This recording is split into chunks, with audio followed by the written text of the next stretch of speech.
ನಮಸ್ತೆ, ಸೌ ಕಿಚನ್ಗೆ ಸ್ವಾಗತ. ಬನ್ನಿ ಸ್ನೇಹಿತರೆ, ಇವತ್ತು ತುಂಬ ಸಿಂಪಲ್ಲಾಗಿ ರುಚಿಕರವಾದಂತಹ ಹಪ್ಪೆ ಹುಳಿ ಸಾರನ್ನ ಮಾಡ್ಕೊಳ್ಳೋಣ. ಮಾವಿನಕಾಯಿ ರಸಮ್ ಅಂತಲೂ ಕರಿಬೋದು. ಇದನ್ನು ಯಾವ ರೀತಿ ಹಾಗೆ ಮಾಡೋದು ಅಂತೇಳಿ ಇವಾಗ ನೋಡೋಣ ಬನ್ನಿ. ನಾನಿಲ್ಲಿ ಮೊದಲನೇದಾಗಿ ಒಂದು ತೋತಾಪುರಿ ಮಾವಿನಕಾಯಿನ ತೊಗೊಂಡಿದ್ದೀನಿ. ಇದರ ತೂಕ ಬಂದ್ಬಿಟ್ಟು ಒಂದು 350 ಗ್ರಾಮ್ ಅಷ್ಟು ಇದೆ.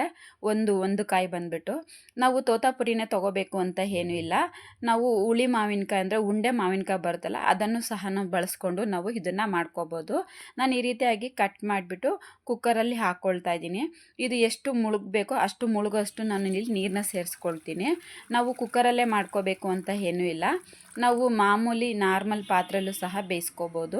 ನಾನು ಬೇಗ ಹಾಕಬೇಕು ಅಂತೇಳಿ ನಾನು ಕುಕ್ಕರ್ನಲ್ಲಿ ಹಾಕ್ಕೊಳ್ತಾ ಇದ್ದೀನಿ. ನಾವು ಸ್ವಲ್ಪ ಲೈಟಾಗಿ ಉಪ್ಪನ್ನ ಸೇರಿಸ್ಕೊಳ್ತಾ ಇದ್ದೀನಿ. ಸ್ಟಾರ್ಟಿಂಗ್ಗೆ ಜಾಸ್ತಿ ಉಪ್ಪು ಹಾಕ್ಕೊಳ್ಳೋದು ಬೇಡ. ಇದು ಬಂದುಬಿಟ್ಟು ಒಂದು ವಿಸಲ್ ಆದರೆ ಸಾಕು. ಒಂದು ವಿಸಲ್ ಆಗೋಷ್ಟರಲ್ಲಿ ನಾನಿಲ್ಲಿ ಒಂದು ಬಾಣಲೆ ಇಟ್ಕೊಂಡು ಬಿಟ್ಟಿದ್ದೀನಿ. ಈ ಬಾಣಲೆಗೆ ಅರ್ಧ ಸ್ಪೂನಷ್ಟು ಮೆಂತ್ಯ, ಅರ್ಧ ಸ್ಪೂನಷ್ಟು ಮೆಣಸು ಕಾಳು ಮತ್ತು 1 ಸ್ಪೂನಷ್ಟು ಜೀರಿಗೆ ಅಷ್ಟನ್ನು ಸೇರಿಸ್ಕೊಂಡು ರೋಸ್ಟ್ ಮಾಡ್ಕೊಳ್ಳೋಣ. ಡ್ರೈ ರೋಸ್ಟ್ ಮಾಡ್ಕೊಳ್ಳೋಣ. ಯಾವುದೇ ಥರದ ಎಣ್ಣೆಯನ್ನು ಬಳಸ್ಕೊಳ್ಳೋದು ಬೇಡ. ಮತ್ತು ಫ್ಲೇಮ್ ಬಂದ್ಬಿಟ್ಟು ಸ್ಲಿಮ್ಮಲ್ಲೇ ಇರಬೇಕು. ಇದು ರೋಸ್ಟ್ ಆಗಿದೆ. ನಾನು ಫ್ಲೇಮ್ ಆಫ್ ಮಾಡ್ಕೊಂಡಿದ್ದೀನಿ. ಇದು ಕೂಲ್ ಆದಮೇಲೆ ಇದನ್ನು ನಾನು ಒಂದು ಮಿಕ್ಸಿ ಜಾರಲ್ಲಿ ಹಾಕ್ಬಿಟ್ಟು ಪೌಡರ್ ಮಾಡಿ ಇಟ್ಕೊಳ್ತೀನಿ. ಕುಕ್ಕರ್ ಓಪನ್ ಮಾಡ್ತಾಯಿದ್ವಿ. ಕೂಲ್ ಆಗಿದೆ ಕುಕ್ಕರು. ನೀಟಾಗೆಲ್ಲ ಬೆಂದು ಫುಲ್ಲು ಚೆನ್ನಾಗಿ ಬೆಂದಿದೆ. ಆ ಸಿಪ್ಪೆ ಎಲ್ಲ ತಗೊಂಬಿಡೋಣ. ತುಂಬಾ ಬಿಸಿ ಇದೆ. ಇವಾಗಂತೂ ನಾವು ಇದನ್ನು ಕೈ ಹಾಕ್ಬಿಟ್ಟು ಮ್ಯಾಶ್ ಮಾಡ್ಕೊಳ್ಳೋದಕ್ಕಾಗಲ್ಲ. ಇದನ್ನು ಸ್ವಲ್ಪ ಹೊತ್ತು ನಾನು ಕೂಲ್ ಆಗೋದಕ್ಕೆ ಬಿಟ್ಕೊಳ್ತೀನಿ. ಇವಾಗ ತುಂಬಾ ಬಿಸಿ ಇದೆ. ಈ ಟೈಮಲ್ಲಿ ನಾವು ಕೈ ಸೇರ್ಸೋದು ಬೇಡ. ಇದರಲ್ಲಿ ಕೂಲ್ ಆಗಲಿ.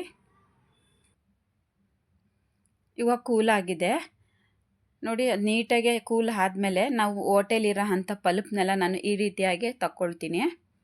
ನೀಟಾಗೆ ತಗೊಳ್ಳೋಣ. ತಗೊಂಡಾದ್ಮೇಲೆ ಇದನ್ನು ಮ್ಯಾಶ್ ಮಾಡ್ಕೊಬೇಕು. ಸ್ವಲ್ಪ ಕೈಗೆ ಗ್ರಿಪ್ ಸಿಗ್ತಾಯಿಲ್ಲ. ಅದು ಚೆನ್ನಾಗಿ ಬೆಂದಿದೆಯಲ್ಲ, ಜಾರ್ಕೊಂಡು ಹೋಗ್ತಾ ಇದೆ. ಈ ರೀತಿಯಾಗಿ ನಾವು ಆಗುತ್ತೆ ಅಂದರೆ ನಾವು ಈ ರೀತಿಯಾಗಿ ಮಾಡ್ಕೋಬೋದು. ಇಲ್ಲ ಅಂದರೆ ನಾವು ಮಿಕ್ಸಿ ಜಾರಲ್ಲಿ ಸೇರಿಸ್ಬಿಟ್ಟು ಕೂಡ ಮಿಕ್ಸಿ ಮಾಡ್ಕೊಂಬಿಟ್ರೆ ಒಂದು ರೌಂಡು ಚೆನ್ನಾಗಿರುತ್ತೆ. ಅದು ಇನ್ನೂ ಬೇಗ ಆಗುತ್ತೆ. ನಾನು ಟ್ರೈ ಮಾಡ್ತಾಯಿದ್ದೀನಿ ಕೈಯಲ್ಲೇ ಮಾಡ್ಕೊಳ್ಳೋದಕ್ಕೆ. ಇದು ಆಗ್ತಾಯಿಲ್ಲ. ಹಾಗಾಗಿ ನಾನು ಒಂದು ಜಾಲರೆ ತೊಗೊಂಡು ಜಾಲರಲ್ಲಿ ಹಾಕ್ಕೊಳ್ತಾ ಇದ್ದೀನಿ. ಈ ರೀತಿಯಾಗಿ ಜಾಲರಲ್ಲಿ ಹಾಕ್ಕೊಂಬಿಟ್ಟು ನಾನು ಸ್ಪೂನಲ್ಲೇ ಮ್ಯಾಶ್ ಮಾಡ್ಕೊಳ್ತಾ ಇದ್ದೀನಿ. ಈ ರೀತಿಯಾಗಿ ಮ್ಯಾಶ್ ಮಾಡ್ಕೊಳ್ಳೋಣ. ಯಾವ್ಯಾವ ಅನುಕೂಲ ಆಗುತ್ತಾ ಆ ರೀತಿಯೆಲ್ಲ ನಾವು ಇದನ್ನು ಮಾಡ್ಕೋಬೋದು. ಅದೇ ಹೇಳಿದ್ನಲ್ಲ, ನಾವು ಮಿಕ್ಸಿ ಜಾರಲ್ಲಿ ಹಾಕ್ಬಿಟ್ಟು ಸಹ ನಾವು ಇದನ್ನು ಮ್ಯಾಶ್ ಮಾಡ್ಕೋಬೋದು. ಇಲ್ಲ ನಾವೆಲ್ಲ ಕೈಯಲ್ಲೇ ಆಗುತ್ತೆ, ನಾನು ಕೈಯಲ್ಲೇ ಮ್ಯಾಶ್ ಮಾಡ್ಕೊಳ್ತೀನಿ, ಕೈಯಲ್ಲೂ ಮಾಡ್ಕೋಬೋದು. ನನಗೆ ಆಗಲಿಲ್ಲ, ಕೈಯಲ್ಲಿ ಮಾಡ್ಕೊಳ್ಳೋದಕ್ಕೆ ಆಗಲಿಲ್ಲ. ಹಾಗಾಗಿ ನಾನು ಈ ರೀತಿ ಜಾಲರಲ್ಲಿ ಹಾಕ್ಬಿಟ್ಟು ಸ್ಪೂನನ್ನು ತಗೋ ಸಹಾಯದಿಂದ ನಾನು ಈ ರೀತಿಯಾಗಿ ಮ್ಯಾಶ್ ಮಾಡ್ಕೊಂಡಿದ್ದೀನಿ. ನೋಡಿ, ಎಲ್ಲ ನೀಟಾಗಿದ್ದು ಮ್ಯಾಶ್ ಆಗಿ ಪಲ್ಪೆಲ್ಲ ಕೆಳಗಡೆ ಹೋಗಿದೆ. ನಾನೆಲ್ಲ ಪಲ್ಪೆಲ್ಲ ತಗೊಂಡು ಆದಮೇಲೆ ನಾನು ಅದೇ ಪಾತ್ರೆಗೆ ಹಾಕ್ಕೊಳ್ತಾ ಇದ್ದೀನಿ. ಮತ್ತು ನಾನು ಸಿಪ್ಪೆಯಲ್ಲಿ ಇದ್ದು ಸ್ವಲ್ಪ ಪಲ್ಪು ಅದನ್ನು ಸಹ ನೀಟಾಗೆ ತಗೊಂಡ್ಬಿಟ್ಟು ಅದು ನೀರಲ್ಲಿ ಹಾಕಿ ನಾನು ನೀರನ್ನ ಸೇರಿಸ್ಕೊಳ್ತಾ ಇದ್ದೀನಿ ಇದಕ್ಕೆ. ಇವಾಗ ತೆಗೆದು ನೋಡಿದ್ರೆ ಏನೂ ಅಲ್ಲಿ ಪಲ್ಪು ಎಲ್ಲ ಮ್ಯಾಶ್ ಆಗಿದೆ. ನಾನು ಸಿಪ್ಪೆ ಮತ್ತು ಅದೆಲ್ಲ ಸಿಪ್ಪೆಯಲ್ಲಿ ಇದ್ದಿದ್ದಂಥ ಪಲ್ಪ್ನೂ ಸಹ ತೆಗೆದು ಸ್ವಲ್ಪ ನೀರನ್ನ ಸೇರಿಸಿ ಇಟ್ಕೊಂಡಿದ್ದೀನಿ. ಇಲ್ಲಿ ಒಟ್ಟು ನಾನು 4 ಲೀಟ್ರಷ್ಟು ನೀರನ್ನ ಬಳಸ್ಕೊಂಡಿದ್ದೀನಿ. ಒಂದು 350 ಗ್ರಾಮ್ ಮಾವಿನಕಾಯಿಗೆ ನಾನಿಲ್ಲಿ 4 ಲೀಟ್ರಷ್ಟು ನೀರನ್ನ ಬಳಸ್ಕೊಂಡಿದ್ದೀನಿ. ಇದು ರೆಡಿಯಾಗಿದೆ. ಇದಕ್ಕೊಂದು ಒಗ್ಗರಣೆ ಮಾಡ್ಕೊಳ್ಳೋಣ. ಒಂದು ಪಾತ್ರೆಯಲ್ಲಿ ನಾನಿಲ್ಲಿ 1.5 ಸ್ಪೂನಷ್ಟು ಎಣ್ಣೆ ಸೇರಿಸ್ಕೊಳ್ತಾ ಇದ್ದೀನಿ. ಅರ್ಧ ಸ್ಪೂನಷ್ಟು ಸಾಸಿವೆ ಹಾಕ್ಕೊಳ್ಳೋಣ. ಅರ್ಧ ಸ್ಪೂನಷ್ಟು ಜೀರಿಗೆ ಸೇರಿಸ್ಕೊಳ್ಳೋಣ. ಮತ್ತು ನಾನು ಹಸಿಮೆಣ್ಸಿನ್ಕಾಯಿನ ಬಂದ್ಬಿಟ್ಟು ಒಂದು 3 ಹಸಿಮೆಣ್ಸಿನ್ಕಾಯಿನ ಈ ರೀತಿಯಾಗಿ ಕಟ್ ಮಾಡಿ ಇಟ್ಕೊಂಡಿದ್ದೀನಿ. ಒಂದು ಖಾರದ ಮೆಣಸಿನ್ಕಾಯಿ, ಒಂದು ಬ್ಯಾಡಗೆ ಮೆಣಸಿನ್ಕಾಯಿ ಸೇರಿಸ್ಕೊಳ್ತಾ ಇದ್ದೀನಿ. ನಾನು ಕರ್ಬೇವಿನ ಸೊಪ್ಪು ಬಂದ್ಬಿಟ್ಟು ಕಡ್ಡಿ ಸಮೇತನೇ ಹಾಕ್ತೀನಿ. ಟೇಸ್ಟ್ ತುಂಬ ಚೆನ್ನಾಗಿರುತ್ತೆ ಈ ರೀತಿ ಒಗ್ಗರಣೆಗೆ ಹಾಕ್ಕೊಳ್ಳೋದ್ರಿಂದ. ಅರ್ಧ ಸ್ಪೂನಷ್ಟು ನಾನಿಲ್ಲಿ ಅರಿಶಿನ ಪುಡಿ ಸೇರಿಸ್ಕೊಳ್ತಾ ಇದ್ದೀನಿ. ಸ್ವಲ್ಪ ಚಿಟಕಿ ಹಿಂಗನ್ನ ಸೇರಿಸ್ಕೊಂಡು ರೋಸ್ಟ್ ಮಾಡ್ಕೊಳ್ಳೋಣ. ಸೀಸ್ಕೊಳ್ಳೋದು ಬೇಡ. ಸ್ಲಿಮ್ಮಲ್ಲೇ ನೀಟಾಗಿ ಇದನ್ನು ರೋಸ್ಟ್ ಮಾಡ್ಕೊಳ್ಳೋಣ. ಎಣ್ಣೆ ಕಾಯ್ದಿರುತ್ತಲ್ಲ, ನಾವಿಲ್ಲಿ ಈರುಳ್ಳಿ, ಬೆಳ್ಳುಳ್ಳಿ ಯಾವುದೇ ಥರದ್ದು ಬಳಸ್ಕೊಳ್ದಲ್ಲೇ ಇರೋದ್ರಿಂದ ಇದು ಬೇಗ ರೋಸ್ಟ್ ಆಗಿಬಿಡುತ್ತೆ. ನಾವು ಫ್ಲೇಮ್ ಆದಷ್ಟು ಸಣ್ಣ ಉರಿಲೇ ಇಟ್ಕೋಬೇಕು. ಇದು ಇವಾಗ ರೋಸ್ಟ್ ಆಗಿದೆ. ನಾನೇನು ರೆಡಿ ಮಾಡಿ ಇಟ್ಕೊಂಡಿದ್ದೇನೋ ಮಾವಿನಕಾಯಿ ಪಲ್ಪ್ದು, ಇವಾಗ ಅದನ್ನು ಸೇರಿಸ್ಕೊಳ್ಳೋಣ.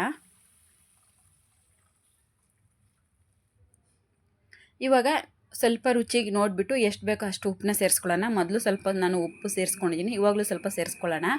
ಮತ್ತು ಸ್ವಲ್ಪ ಕೊತ್ತಂಬರಿ ಸೊಪ್ಪು. ಇದನ್ನು ಕೊತ್ತಂಬರಿ ಸೊಪ್ಪು ಬೇಕಾದ್ರೆ ಒಗ್ಗರಣೆಗೂ ಹಾಕ್ಕೋಬೋದು. ಈಗಲೂ ಸೇರಿಸ್ಕೊಂಡ್ರೆ ಚೆನ್ನಾಗಿರುತ್ತೆ. ಇವಾಗ ಹಾಕೊಂಡ್ರೆ ಸ್ವಲ್ಪ ಹಸಿ ಫ್ಲೇವರ್ ಇರುತ್ತೆ. ಹಾಗಾಗಿ ನಾನು ಈಗಲೇ ಸೇರಿಸ್ಕೊತಾ ಇದ್ದೀನಿ. ಮತ್ತು ನಾನು ಏನು ಪೌಡರ್ ಮಾಡಿ ಇಟ್ಕೊಂಡಿದ್ದೀನೋ ಮೆಣಸು ಮತ್ತು ಮೆಂತ್ಯ, ಜೀರಿಗೆ, ಅದನ್ನು ಇವಾಗ ನಾನು ಸೇರಿಸ್ಕೊಂಡು ಇದು ಒಂದು 5 ನಿಮಿಷ ಕುದ್ರೆ ಸಾಕು, ಜಾಸ್ತಿ ಏನು ಕುದಿಸ್ಕೊಳ್ಳೋದು ಬೇಡ. ಎಲ್ಲನೂ ಮಿಕ್ಸ್ ಮಾಡಿಬಿಟ್ಟು ನಾನು ಕುದಿಯೋದಕ್ಕೆ ಇಟ್ಕೊಳ್ತೀನಿ. ಸೂಪರಾಗಿರುತ್ತೆ, ಬಿಸಿ ಬಿಸಿ ಅನ್ನಕ್ಕಂತೂ ತಿನ್ನೋದಕ್ಕೆ ಸಖತ್ ಟೇಸ್ಟಾಗಿರುತ್ತೆ. ಮತ್ತು ಇದನ್ನು ರಸಮ್ ಥರನೂ ಕುಡಿಬೋದು. ಊಟ ಆದಮೇಲೆ ಇದನ್ನು ರಸಮ್ ಥರನೂ ಕುಡಿಬೋದು. ಯಾವ್ದಾದ್ರು ಫಂಕ್ಷನ್ಗಳಲ್ಲಿ, ನಮ್ಮ ಮನೆಗಳಲ್ಲಿ ಫಂಕ್ಷನ್ ಮಾಡಿದಾಗ ಎಲ್ಲಾದರೂ ಮಾವಿನಕಾಯಿ ಸಿಕ್ಕಿದ್ರೆ ಈ ಥರದ್ದೊಂದು ತಂದು ನಾವು ರಸಮ್ನ ಮಾಡ್ಕೊಂಡ್ಬಿಟ್ರಂತೂ ತುಂಬಾ ಸಖತ್ತಾಗಿರುತ್ತೆ, ತುಂಬ ಟೇಸ್ಟಾಗಿರುತ್ತೆ, ಬಾಯಲ್ಲಿ ನೀರು ಬರ್ತಾ ಇರುತ್ತೆ ನೋಡಿದ್ರೆ. ಈ ರೆಸಿಪಿ ನಿಮ್ಗೆ ಇಷ್ಟ ಆಗಿದ್ರೆ ಒಂದು ಲೈಕ್ ಮಾಡಿ, ಶೇರ್ ಮಾಡಿ. ಹೊಸ್ದಾಗಿ ಯಾರಾದರೂ ನನ್ನ ಚಾನಲ್ ನೋಡ್ತೀರಾ, ನನ್ನ ಚಾನಲ್ನ ಸಬ್ಸ್ಕ್ರೈಬ್ ಮಾಡ್ಕೊಳ್ಳಿ. Thank you.